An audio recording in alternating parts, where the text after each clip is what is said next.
have sort of a cliche idea about what psychedelic means, and of course we first think about the drugs for which the term was coined, but then we think about the music, Grateful Dead, you know, we think about swirling amoeba lights, we think about In-A-Gadda-Da-Vida maybe, but psychedelic, the word literally means mind manifesting, or psyche manifesting. Thinking of it that way, all art is psychedelic. So what's different about psychedelic art, I would say basically, is maybe a level of weirdness, okay? Kind of a magical view of reality. We have a selection here of classically psychedelic art, actually music posters from the 1960s, but we also have a lot of other art that's just a little bit eerie, it's a little bit strange, it's a little bit challenging in different ways. You know, the psychedelic paradigm is typified by very powerful encounters with, we could say, archetypes or certain themes, matters of life and death, sex and desire, the recognition that we're interconnected. The different categories of art, if you will, that I'm calling psychedelic here, we've got themes of eroticism, we have sort of visual puns and humor, we have, you know, classically surreal, eerie sort of surreal images. We just have straight up weird stuff. And I think you put it all together, and my hope is that the viewer starts to have these themes kind of bouncing, pinging back, if you will, around the room, and you're seeing things in the various works that tie together or generate new thoughts. So this is a Tibetan thangka. Thangka is a religious painting. We might think of it as an icon, maybe in a different tradition. And there are themes that are explored in these thangkas, and they're used for meditation and teaching purposes. So this is The Wheel of Life. It's a contemporary thangka by a Tibetan artist who lives in Santa Fe. This is a work called Sunyata's Temple by Carlos Quinto Kim, a New Mexico artist. And what you see here is, well, number one, it's a depiction of a temple, what he's calling a temple, sort of an imaginary or fictional sacred space. So that's one aspect of the psychedelic experience that's pretty consistent throughout, is this kind of revelation of a spiritual underpinning to reality.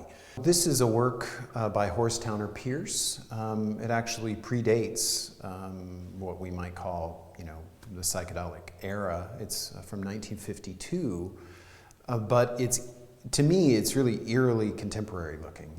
This was done towards the end of his life, and he had been involved with the Transcendental Painting Group in New Mexico in the 1930s and 40s.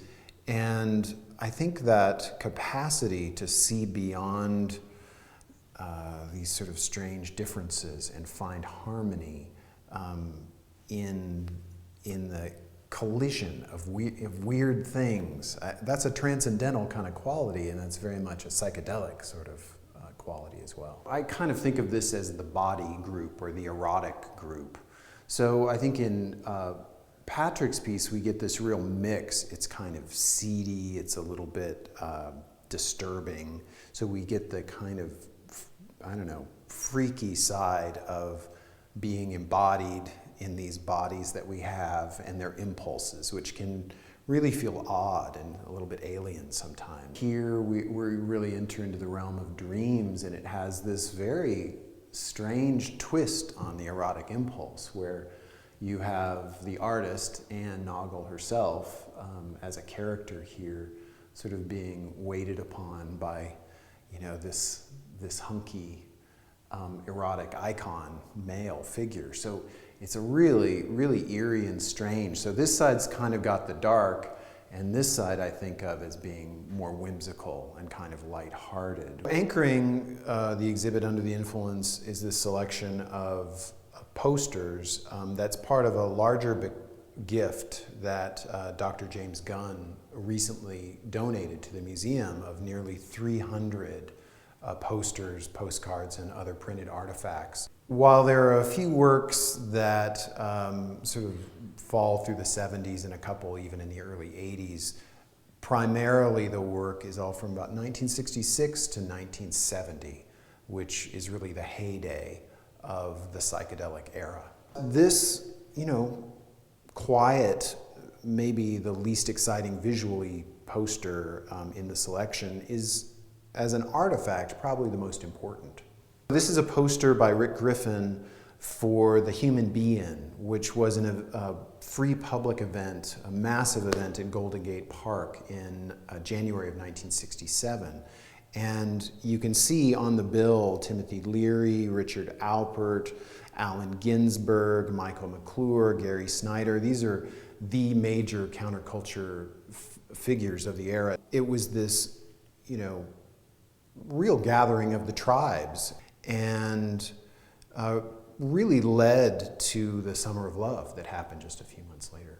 So what I've tried to do with this selection is pull out some of the most famous images. This one may be the most famous poster of them all. This is a Grateful Dead poster from 1966 by Mouse Studios, which was a collaboration between Stanley Miller, aka Stanley Mouse or Mouse, and Alton Kelly. This poster is so iconic because the Grateful Dead loved it and they adopted it as one of their major marketing images. They put it on posters, t-shirts, and had these two artists actually do a number of their more famous record covers in the 1970s.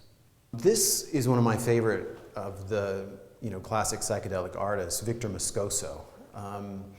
He went to the Yale School of Art, so he had this really high-level training. He studied with Joseph Albers, who was one of the founders of the Bauhaus.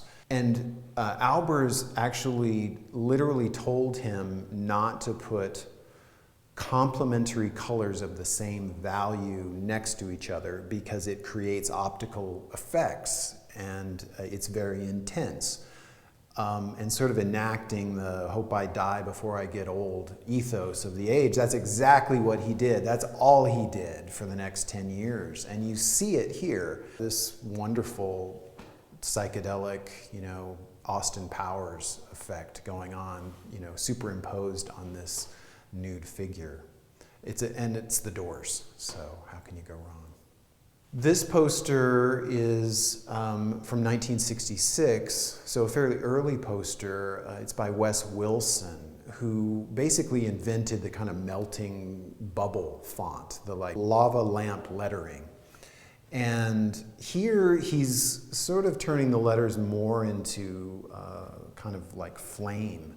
What's really extraordinary about this poster and many of the other posters that we see in the collection is that the value here is not placed on legibility, right? They actually competed with one another to see how difficult to read they could make a poster. What they wanted for you to do was see this intense thing, cross the street, and spend 20 minutes trying to figure out what it said. Psychedelic art, it's about when that underlying reality gets exposed.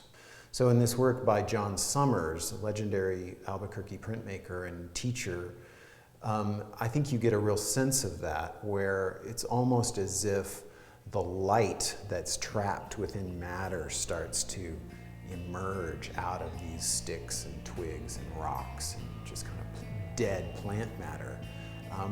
We start to see that everything's alive, everything truly is infused with energy, and it's just transiting from one state to another.